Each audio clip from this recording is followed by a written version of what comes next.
Hi, my name is Meredith Reheis. I've studied um, dust for a long time in my career as a scientist for the U.S. Geological Survey. Dust comes from a very complex set of sources. It mixes together from different source areas, which includes the deserts of the world. But it also consists of aerosols or pollutants that we humans put into the air from all of our manufacturing, from car exhaust, from fertilizers and goodness knows what else. We've been able to compare, for instance, the composition of dust that falls in the western United States with the dust that makes up the soils in the same areas, at the same sites where this modern dust is falling. And without exception, the modern dust is enriched in. We've compared the composition of modern dust that is falling at ground level in the western U.S.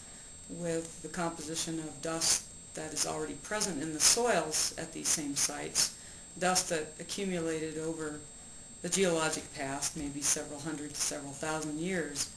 And we've been able to tell that almost without exception, the modern dust that is falling is enriched in elements that are usually attributed in high quantities to anthropogenic production, that is, as I said, from factories and gasoline and whatnot.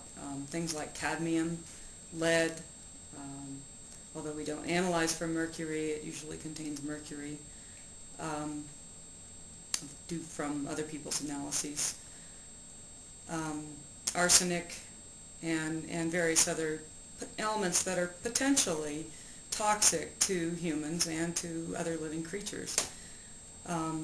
It's a matter of research whether and to what extent these elements are actually taken up into the human system and retained in our bodies. But in some cases this certainly does happen. It's been measured in hair and various other components of like fingernails and so forth. Much dust is generated in the deserts. This is the mineral dust, and this form of dust is actually increasing in the modern environment with increasing warming of certain parts of the earth, like the northern part of Africa, and also as a result of land use problems, including extra extension of agriculture and farming in marginal areas of western China and parts of Mongolia.